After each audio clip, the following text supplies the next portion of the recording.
Hello everyone, welcome to mini blog with Tanushree. আজকে আমি নিয়ে এসেছি আমার ছোট্ট করে একটু দিওয়ালির প্রিপারেশন। মানে এই পুরো যে গাছগুলোতে পুরো পোকা লেগে গেছিলো জানেন, এই যে মাথার দিকটা এখানটায় সব সাদা সাদা পোকা, প্রচুর পোকা ছিল। এগুলোকে আমি আজকে নিম অয়েল আর শ্যাম্পু দিয়ে পুরো পরিষ্কার করলাম। আর আমার এই যে ভালো গাছটি, এটাতে আমি জানতামই না যে এটাতেও পোকা লেগে গেছে। কি মনে হলো গতকাল সন্ধেবেলা আমি গাছটাতে হাত দিয়ে দিই কেমন আঠা আঠা লাগছে, ওমা পরে দেখি পুরো পোকা। তো ওকেও ধুয়ে দিয়েছি পুরো। আর এই জবা গাছে তো প্রায়ই লাগতে থাকে, আর কুড়িগুলোতে পুরো সাদা আর কালো রঙের পোকাতে ভর্তি হয়ে যায়। তো এই পুরো গাছগুলোকে ভালো করে নিম অয়েল শ্যাম্পু দিয়ে ধুয়ে আমার আজকে দিন শুরু হলো। আর এই যে গাছটা, এটা অফিস ফুল বলে, এটাতে প্রায়ই পোকা লাগে আর পোকাগুলোকে সরাতে আমার প্রচুর টাইম লাগে। তো ওইটাকে আগের দিনই আমি করে দিয়েছিলাম।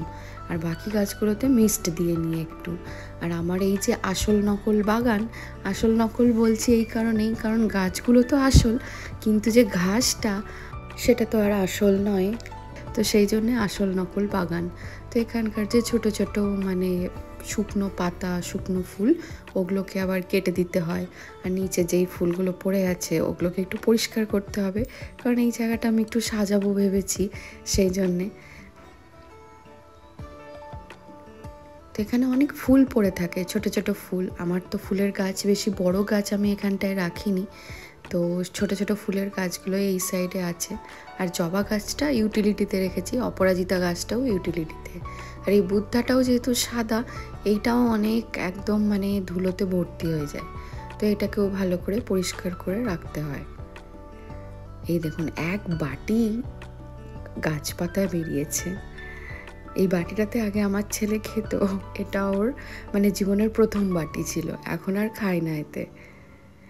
চলুন, আমি আগের বার 4টে প্রদীপ নিয়েছিলাম, বেশি নিইনি, কারণ আগের বার আমরা পরের দিনই মানে দিওয়ালির পরের দিনই জার্মানি বেরিয়ে গেছিলাম। এবার তো আর সেটা হচ্ছে না, এবার এখানেই আছি। সেই আগের বারে 4টে প্রদীপ ধুয়ে নিয়েছি। আর এই যে দেখুন, ছোটো ছোটো 4টে তুলসী বেদির যে মোমবাতিগুলো, কি কিউট না। একটার লেস একটু ছুটে গেছে বটে, ওটা আমি ঠিক করে নেবো পরে। এই যাই না, এই 4টে জিনিস আমার এত পছন্দ হয়েছিল, আমি অ্যামাজন থেকে অর্ডার করেছিলাম। আর এইটা হচ্ছে মোমবাতি হোল্ডার। তো খুব কম দামে এই দুটো মোমবাতি হোল্ডার আমি পেয়েছিলাম, মোটামুটি ভালোই লাগছে বলে এই দুটোও কিনে নিয়েছি আমি। তো সব কিছু রেডি করে রেখেছি।